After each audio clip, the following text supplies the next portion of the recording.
Beleza? Boa noite mais uma vez para todos. Seguinte, na primeira aula, o que eu fiz? Eu falei sobre a questão de choques elétricos. Eu vou dar uma repaginada aqui rapidamente para entrar na segunda aula. O que aconteceu? Deixa eu aumentar aqui. Na primeira aula, eu falei a respeito de como que o choque elétrico ele pode ser propagado e como que isso pode ser um risco e é um risco para a vida de um trabalhador. Mostrei quais são os perigos, tá ok? E como que as cargas se comportam. E quais são os riscos para o trabalhador, como parada respiratória, contração muscular, fibrilação, parada cardíaca, entre outros. Falei das diferenças entre tensões e choques, como que eles podem ser determinados. Falei também como que é os tipos de tensão, tá? Como o ser humano, nesse ponto, ele é um ponto condutor e como é determinado. E quais os tipos de choques elétricos com relação às descargas atmosféricas, tá bom? E falei como que devemos lidar com relação a esse tipo de fenômeno, pois vocês viram comigo é que nós temos campos elétrico e magnético quando há cargas em movimento, tá bom? Então, concernente a isso, vamos para a aula de número 2. Essa aula, ela já é um pouco mais curta. Quando na terceira aula, nós já vamos falar sobre os tipos de aterramento. Nessa segunda aula, nós vamos falar sobre os acidentes de origem elétrica. O que acontece? Eu tenho que ter em mente o seguinte: a empresa, ela tem que me fornecer os equipamentos, o treinamento, tudo para que me garanta a minha segurança, ok? Não é à toa que quando nós pegamos em noticiários, sobre noticiários internacionais, principalmente na China, que alguns trabalhadores perderam a vida por conta de falta de equipamentos ou então por falta de determinação de riscos dos locais que estavam trabalhando, principalmente com questão de mineração. Na área elétrica não é diferente. Você, como futuro técnico, você tem que ter em mente que eu tenho riscos adicionais quando eu estou em contato com esse tipo de fenômeno, que é o fenômeno elétrico. Então, quais os tipos de riscos que eu tenho? Eu tenho os riscos de altura, por exemplo, ok? Em que se consagram um dos principais tipos de riscos que eu tenho que lidar ao longo da minha atuação profissional.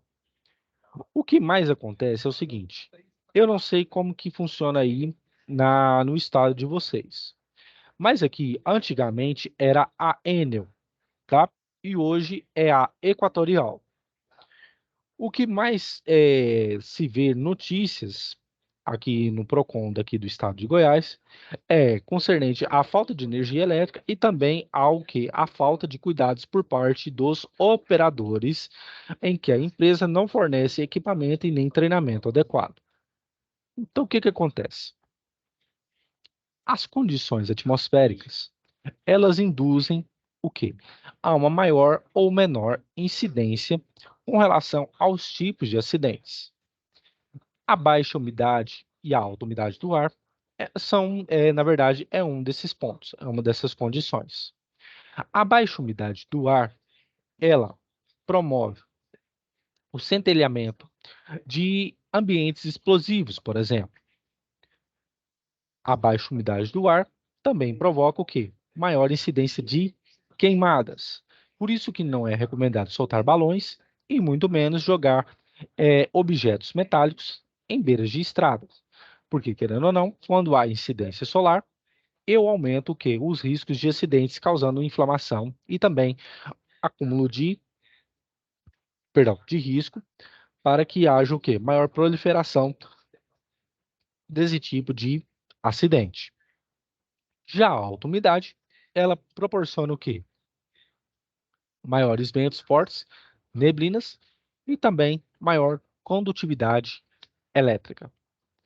Já com relação às descargas atmosféricas, Vocês vão ver comigo mais adiante em projetos elétricos prediais sobre SPDA, Sistema de Proteção de Descargas Atmosféricas.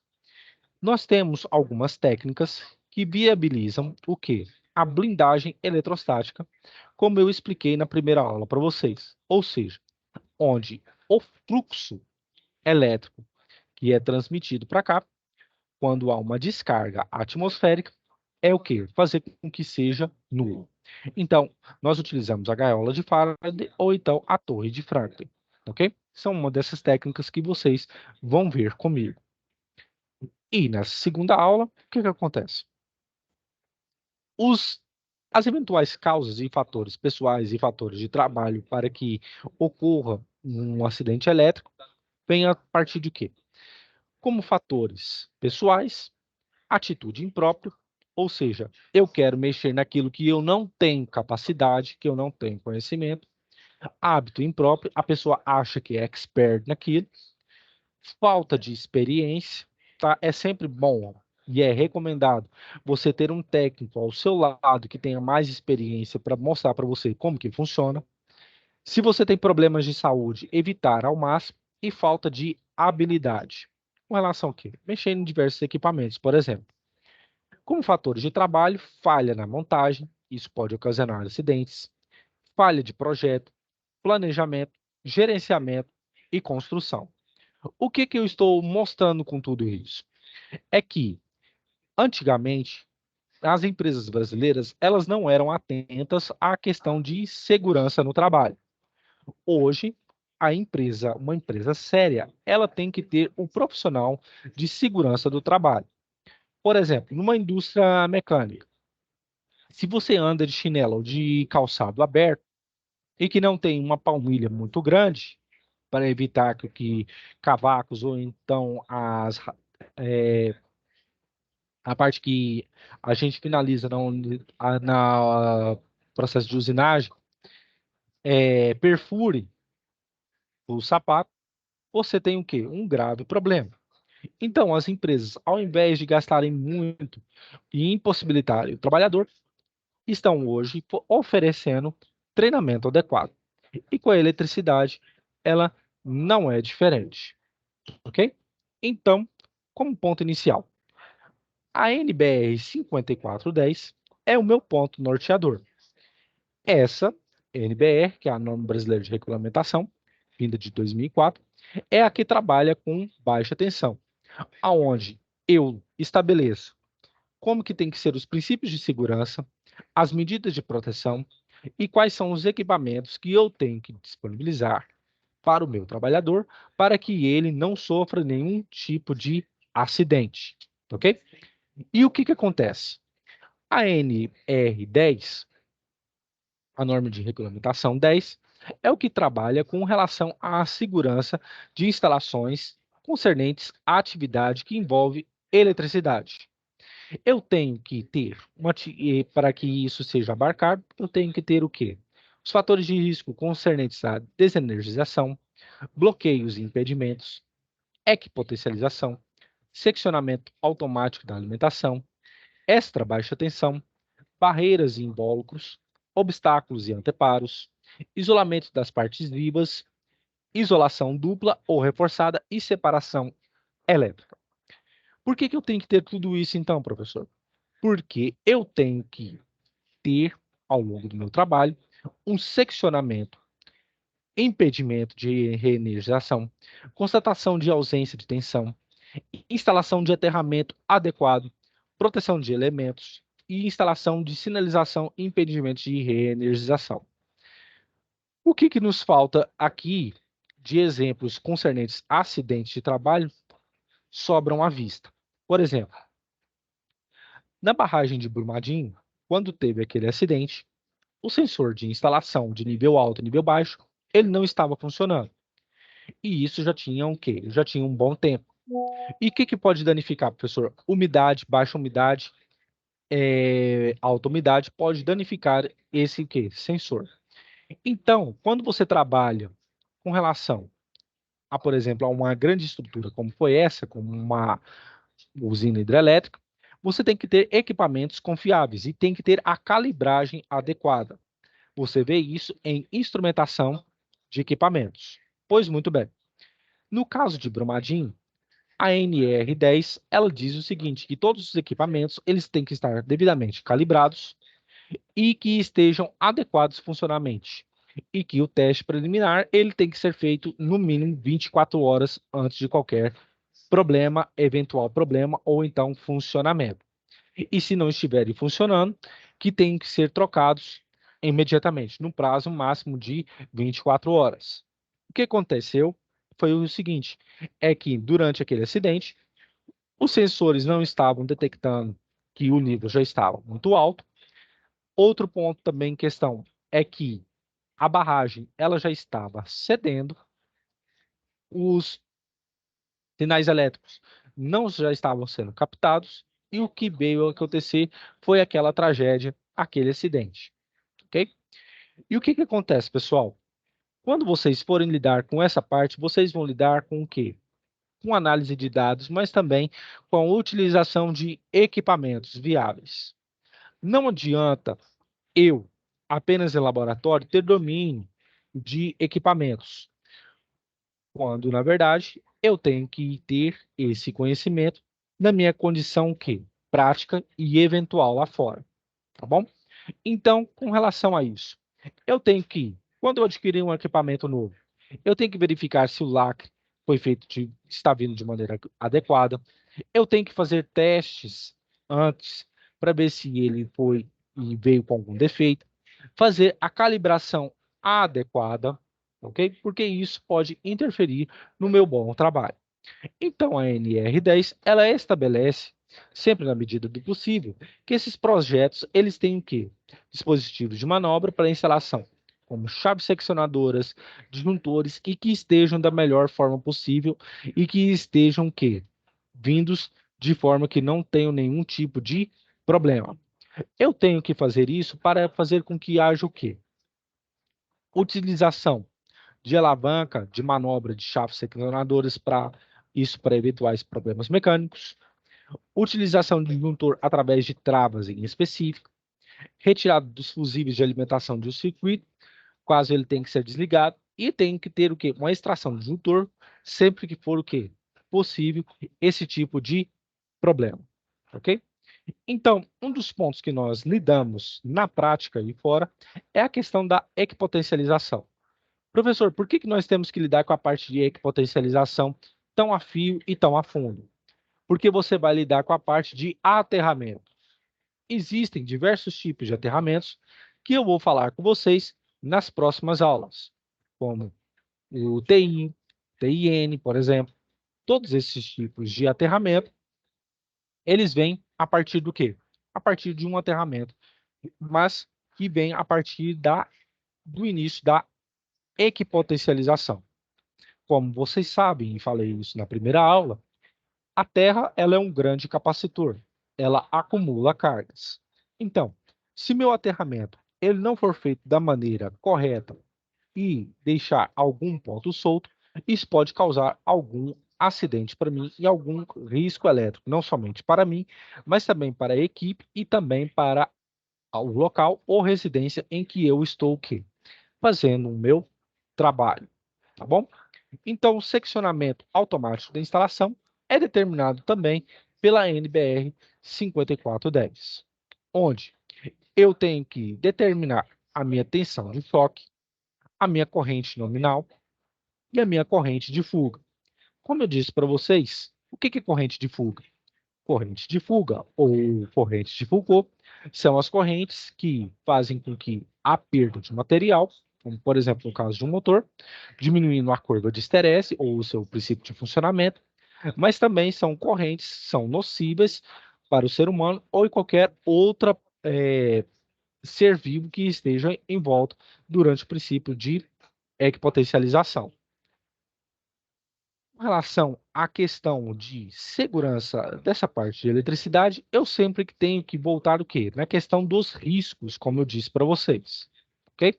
Onde todos eles já são determinados matematicamente a partir de o quê? Dessas seguintes equações que estou apontando aqui para todos vocês, tá ok? Com relação a isso aqui, alguém tem alguma dúvida? Sim ou não? Alguém tem alguma dúvida? Não. Não? Então vamos mais adiante. Com relação a extra baixa tensão, tá? O que é determinado? É determinado que eu tenho que assegurar que seja uma extra ou baixa tensão, desde que ela tenha de 50 volts de corrente alternada ou igual ou inferior a 120 volts, se ela for de corrente contínua.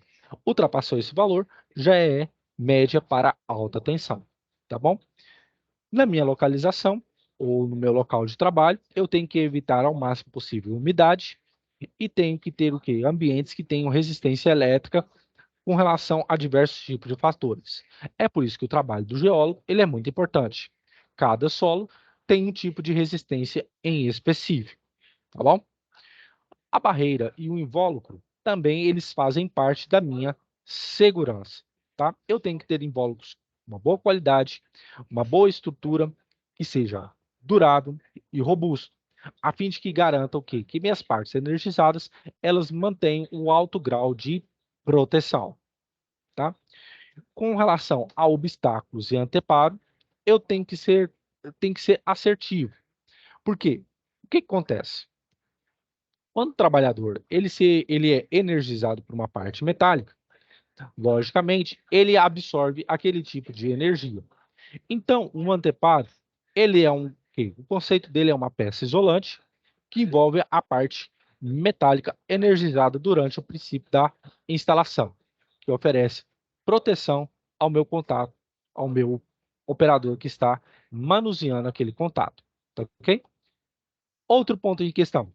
Eu sempre tenho que ter em mente o seguinte, que a NBR 5410, juntamente com a NE 10, me dimensionam os tipos de equipamentos e também as dimensões que devem ter com relação ao quê?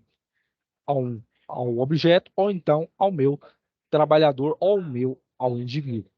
No caso de um poste, por exemplo, da base até o ponto elementar, até a parte do transformador, ele tem que ter a distância ou a altura de 8 metros de comprimento, tá bom? Com relação à separação elétrica, eu vou falar isso aqui para vocês já na próxima aula. Então, já vou até anotar aqui. Próxima aula, onde eu vou falar novamente sobre os tipos de equipamentos de proteção, como DPS, DR, e vou falar dos tipos de. O dia que vai dar? Na verdade, é 30.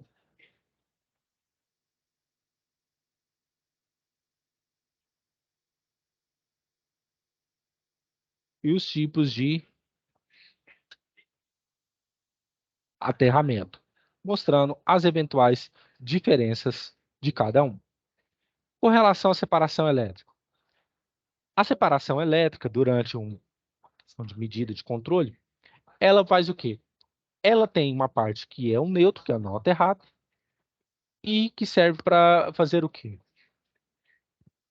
Ser o ponto neutro da instalação, mas também levar as cargas para o quê? A fim de evitar o risco de contato. Então, é muito comum que haja o quê? Por exemplo, no transformador, uma separação elétrica entre o termo primário e a outra separação, eu tenho o meu o quê? O meu circuito secundário. Por quê? Dentro do meu transformador, eu tenho variação de campo elétrico e magnético, e se eles não forem devidamente aterrados, isso pode causar uma interferência eletromagnética e o meu o quê? Transformador pode vir o quê? A ser danificado, tá bom? Pessoal, alguma pergunta até aqui? Essa aula hoje, ela ia ser mais tranquila mesmo. Essa é a segunda aula. Para que na próxima eu já fale sobre aterramentos e também sobre equipamentos de proteção. Beleza? Alguém tem alguma dúvida concernente a isso aqui, pessoal? Sim ou não? Tranquilo. Tranquilo? Beleza. Porque o que acontece? Se eu for acelerar muito, quando vocês forem para o momento presencial, vocês já vão ter o que ir mais adiante, e tem gente que já reclama que o momento aqui, ele é mais rápido que o momento presencial. Eu quero fazer tudo certinho, ok? Na mesma velocidade. Pessoal, eu já vou mostrar para vocês como que eu quero que vocês façam já a primeira SAP para me entregar. Mas antes disso, pergunto novamente: alguém tem alguma dúvida concernente a essa parte de segurança e eletricidade? Alguém tem alguma dúvida? Não tem? Então vamos lá. Com relação, com relação à primeira atividade. A primeira atividade que vocês vão fazer é baseado justamente no quê? Num relatório que vocês vão ter que me enviar, me entregar, ok? Então, como que eu quero que vocês façam esse relatório, tá? Eu quero que vocês façam da seguinte forma aqui para mim. Deixa eu abrir aqui. E professor, não está aparecendo tua tela, não. Só um instantinho. Tá aparecendo agora? Não, Tá aparecendo? Não tá aparecendo? agora Agora sim, apareceu? apareceu. Beleza, eu vou aumentar aqui. Você, nesse caso aqui, vai me fazer um relatório técnico. Eu peguei esse relatório do aluno Vladimir, módulo de Silveiro. O que acontece? Achei bem interessante aquilo que ele colocou aqui, tá ok? Você vai fazer esse relatório com a seguinte parte. Para evitar plágio, você pode colocar assim, como introdução: acidente elétrico devidamente analisado com relação aos efeitos causados na vítima. Dois pontos. Você pode falar a respeito de tetanização, a vítima teve parada cardíaca, ou então teve um choque elétrico muito intenso, ok? E como objetivos, o que eu posso colocar, professor? Você pode colocar, como ele colocou assim, analisar as causas do acidente, pode ser o ponto de número 1. O outro objetivo, você pode colocar quais os efeitos da eletricidade dentro do corpo humano. Segundo, quais são os efeitos que o não uso de equipamentos de proteção individual pode causar à vítima. Terceiro, como que a corrente elétrica ela pode danificar todo o sistema respiratório e cardíaco, tá bom? Então você pode fazer isso e abranger de uma forma que você achar melhor. Como causa imediata, ele já colocou aqui, ó, a básica do acidente, que não foi cumprida as normas de segurança da NR10. O que eu quero que você pode colocar aqui? Você pode colocar que a NR10 ela não foi cumprida e o que o sistema elétrico estava o quê? Desenergizado, mas você pode colocar os principais pontos da NR10, como uso de luvas, uso de sapatos apropriados, uso de equipamentos apropriados. O que pode causar o choque elétrico, como eu já mostrei para vocês na primeira e na segunda aula, que eu fiz aqui agora, ok? E o que aconteceu? Você pode falar que, de acordo com a NR10, você pode colocar aqui a resposta. De acordo com a NR10, as causas do acidente foram que a rede elétrica não foi devidamente desligada, a vítima não estava com os seus equipamentos de proteção individual, ocasionando um acidente do mesmo, tá ok? Isso aqui você pode colocar.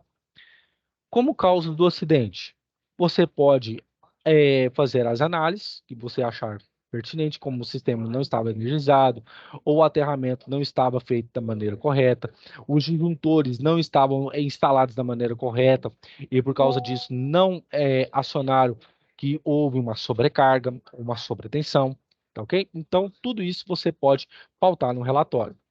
O que a norma NR10 aplica com relação aos choques elétricos? Aí você vai pontuar colocar os pontos. falta de EPIs adequados, as atividades que o operador estava fazendo estava de maneira o quê? Errada. Ele deveria ter tido um treinamento mais adequado.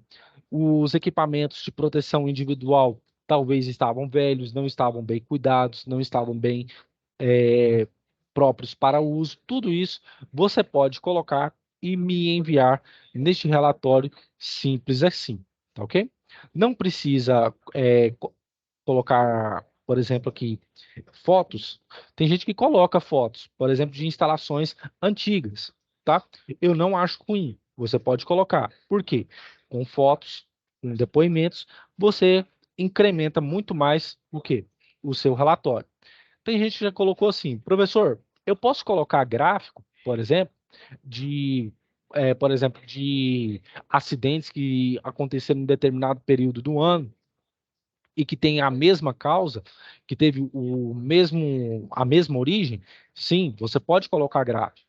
Teve um aluno de Pernambuco, teve uma vez, nessa mesma UC, ele colocou dois gráficos, um em Fortaleza, tá? E outro na cidade onde que ele residia, que era Caruaru, e fez o quê? A comparação entre o número de choques, tá? Que diversas vítimas sofreram ao longo de um determinado período do ano. E também colocou quando tem maior incidência é quando tem o quê? Maior umidade. Ou quando tinha maior o quê? Incidência em baixa umidade, os meses do ano. Você pode ficar à vontade para incrementar o seu relatório. Mas de início, eu quero que vocês já coloquem isso aqui, tá ok? Esse tipo o quê? É o que eu quero como base elementar, tá ok? Para a construção da sua atividade. Não acho, e reitero, não acho ruim colocar fotos, muito menos colocar gráficos aqui, ou então equacionamento. Tem aluno que eu já vi, ele equaciona. Por exemplo, ele fez a questão aqui de dimensionamento da vítima, ele colocou o choque, a tensão passo a passo, ele colocou o gráfico e também colocou a equação mostrando a quantidade de volts que a vítima havia recebido, tá ok? Então, isso aí fica com vocês. Mas nessa parte, eu quero que vocês já coloquem de modo que igual, tá ok? Ou então, já não igual, mas posso dizer baseado nesse tipo de módulo aqui, tá ok? Desse gráfico aqui, desse relatório, perdão. Alguém tem alguma dúvida?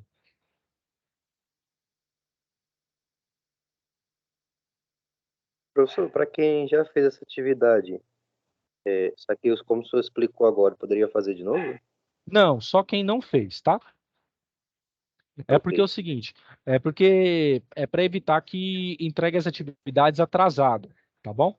Então, quem quiser já ir fazendo, já pode ir fazendo, já me enviando, que eu já estou corrigindo.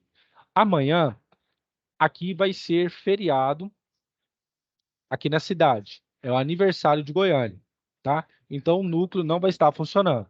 Então, eu só vou corrigir as atividades a partir de quarta-feira, tá ok?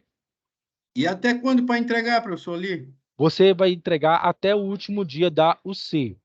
A UC, ela vai estar vigente até, deixa eu ver aqui, só um instantinho, Mas tem outros ou é só esse que vai ter nesse até o dia módulo? 7 de novembro, tá? Esse é o único do módulo, esse trabalho? Não. Não, você tem um outro trabalho que eu, mais adiante, depois que eu explicar mais coisas, quando eu explicar Uhum. sobre equipotencialização mais a fundo e também sobre aterramento, eu vou explicar como vocês devem fazer a atividade 2 para me entregar, tá bom? Tá certo. Tranquilo, Beleza? entendido. Aham. Beleza. Pessoal, alguma dúvidas? Não, Ou tá tá tudo tranquilo? tranquilo. Tá tranquilo? Beleza. Eu tenho uma Mas dúvida. pode falar. Nós somos de Ariquemes e nós estamos com dificuldade muito para acessar a plataforma para assistir os videoaulas. Eu Mas estou espera, desde as 7 horas, entrei agora. desde as 7 horas? Ah, Isso. das 7 horas Nós aí, está né? desde isso, daqui do horário de Rondônia. Tá, só um E nós instantinho. está com dificuldade com esses links aí. Nós tem que resolver esse negócio aí, porque fica muito difícil para a gente perde muita aula. O E eu mesmo não Fabrício, sabia nem desse. peraí, o Fabrício já mandou o link para vocês no grupo? Mandou, mas resolveu agora. Muitos dos alunos daqui de Ariquemes não conseguiram nem entrar ainda. Uai, eu não sei o que está acontecendo, pessoal, porque aqui na minha sala mesmo, quem entrou não teve dificuldades para entrar das outras, certo, gente? De Paraná, Porto Velho, alguém teve alguma dificuldade para entrar? Professor, Ah, não, porque foi explicado que teria que clicar lá no link, lá na plataforma. Clique isso, aqui, aí vai entrar normal. Se clicar em outro canto, não entra não, dá B.O. isso. Você tem que clicar Sim, na mas mensagem. a gente tentando entrar no link da plataforma, no link que manda no WhatsApp, e não está entrando de jeito nenhum. Eu entrei agora que ele mudou o link lá. Mudou o link? Não, o link é o Ele mesmo. Não, eu então ele só fez peguei alguma coisa que não, eu só peguei o link que todo mundo tem e pedi para ele jogar no grupo de vocês. É Paulo, o mesmo link. ô Sim, Paulo, Fabrício, pode falar.